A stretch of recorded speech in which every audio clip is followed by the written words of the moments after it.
Hey guys, so excuse me if I'm a little red. A little bit of a hike to get up here, but yeah, haven't done a hike like this in many years. So it's getting to be about that time of year in Arizona, like mid to high 80s, where you got to start second guessing whether you want to do this kind of thing.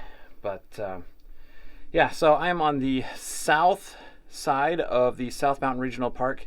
If you watched my other recent mine video from South Mountain Park, you'll know about where I'm at. But I'm on the south side, facing south toward the Gila Indian Reservation. Came up here for another mine, as you can see around me right now. So this is the kind of danger you got to watch out for in these mines. See this rock right here is kind of flaking off the roof, and it could fall down at any moment. There is not much to see in here, just one stole holding up the back. You can see the angle here. This is what they call, there's one term called a hanging wall. Between the two, so this is basically a fault line. And between the two fault lines is usually where they'll go looking for gold and silver and, you know, what have you, copper. I think this here is the vein that they were following. You can see it starts out pretty thick and then it gets narrower and narrower, and it's like barely a finger width right there, but it follows this hanging wall all the way around. And you can kind of see it on the back side right here. And this here is a stole, and they do this to put pressure up on the rock here to hold the roof up so that it doesn't just come collapsing down. This one doesn't look like it has a lot of weight on it, like it's still pretty intact, so there's not much to worry about there. I've seen mines where the stole is kind of like bowed out, and then the board they put at the top is kind of like bowed like this because there's so much weight on it. If you're in a mine and you see that, you probably don't want to be in it because it could probably go at any moment. But yeah, I'm gonna look around a little bit more here. I'm just kind of sitting in the shade and taking a little break. So we'll take a look around. There's a lower level too that I'm gonna look at. So we'll go down there in a second. All right, here's the little prospect adit I just showed you inside with the stole. And then there's this off to the right on the outside. You can see they were following that vein. Not sure how much further that went down. It looks like it may have gone further at one point, but it's all collapsed in. There's some wood right there, also collapsed on top of it.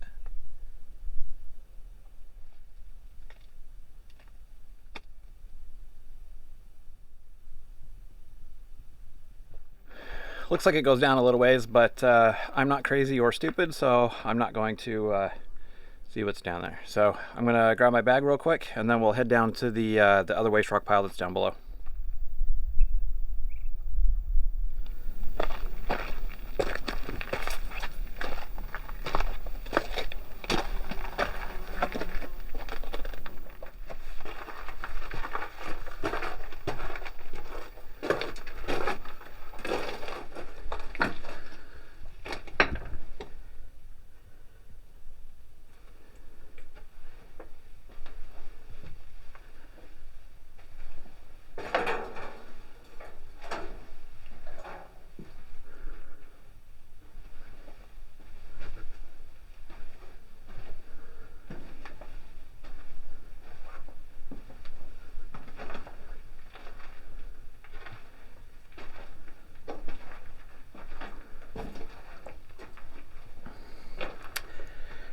Some old pipe, probably for either drills or air.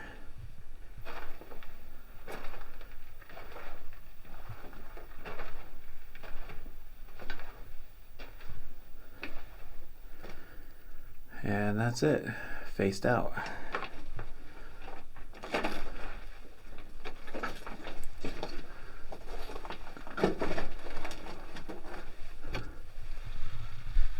A little bit of a stope up in there. I'm not going to crawl in there, but I'm curious if this actually connects with the one up above that has all the woodwork that's basically collapsed. Probably comes down to this point.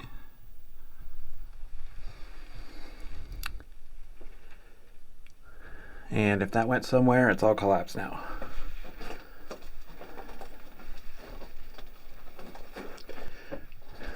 This was actually a little more substantial than the other one. Didn't expect this at all.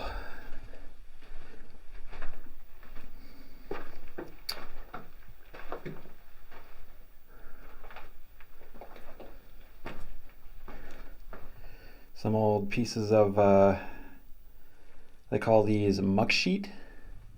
So after they would blast further into the mine with dynamite, before they would blast further in, they would put these, what they call a muck sheet down, and then they would blast, and the rocks would fall onto these sheets, and then it would be easier to scoop up the waste rock off of the metal sheet than it would be to scoop it off of a uneven ground. There's quite a few of them in here, actually.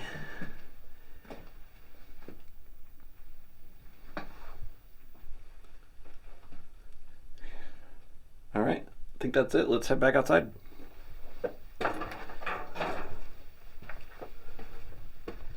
Well, that was pretty cool. Here's some old stuff down here on the ground.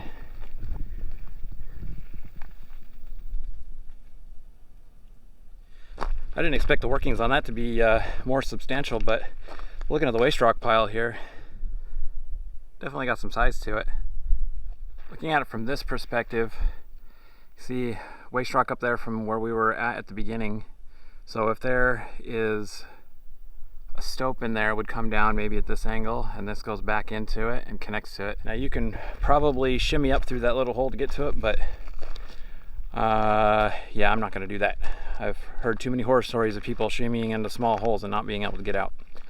So I'm sure once you shimmy down in there, there's probably some good workings, but there's only two ways in. You got to shimmy down from the top under all that wood that's under a lot of pressure from the rock collapse, or you got to go through this lower adit and shimmy up through that tiny little hole to get in there. Neither of which I am willing to do. So if that's something you want to do, definitely come out here and check this place out. I would love to see the footage from it. All right, that's probably gonna do it for this one. There's some prospect diggings kind of up the trail, up the mountain a little ways, but looking at Google Earth, they don't seem very significant. I mainly just wanted to check out the two adits here. So yeah, that's gonna be it for this one. Thanks for watching. We'll see you guys in the next one.